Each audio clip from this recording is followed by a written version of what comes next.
ఇటు 5 ఎమ్మెల్సీ స్థానాలు బలహీన వర్గాలకు కేటాయించడం శుభసూచకమని మంత్రి పొన్నం ప్రభాకర్ తెలిపారు. 5 స్థానాలను ఎస్సీ, ఎస్టీ, బీసీలకు కేటాయించడాన్ని స్వాగతిస్తున్నట్లు చెప్పారు. ఒక విద్యార్థి నాయకుడిగా, బలహీన శాఖ మంత్రిగా ధన్యవాదాలు తెలియజేస్తున్నారని చెప్పారు.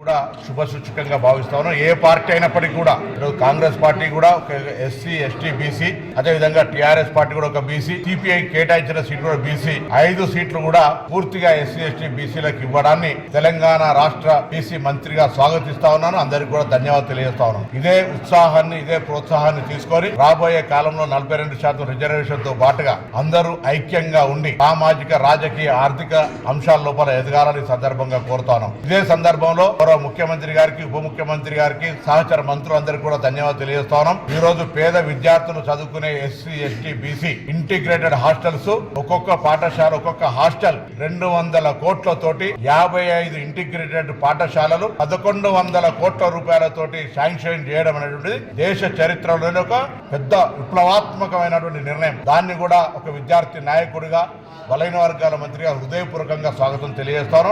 ఇది కూడా చాలా చారిత్రాత్మకమైనటువంటి ఒక విప్లవాత్మకమైన ఒక నిర్ణయం. ఇది 1100 కోట్లు 55 పాఠశాలలకు సంబంధించిన 55 నియోజకవర్గాల్లో తీసుకొని రాబోయే కాలంలో పేదలకు, ఎస్సీ, ఎస్టీ, బీసీ, మైనార్టీలు చదువుకోవడానికి ఏర్పాటు చేసిన ఈ గురుకులాలు వరల్డ్ క్లాస్ స్టాండర్డ్ ఉండే విధంగా యంగ్ ఇండియా ఇంటిగ్రేటెడ్ స్కూల్స్ ను అనుమతించినటువంటి ముఖ్యమంత్రి, ఉప ముఖ్యమంత్రి, సహచార మంత్రులందరికీ బలహీన వర్గాల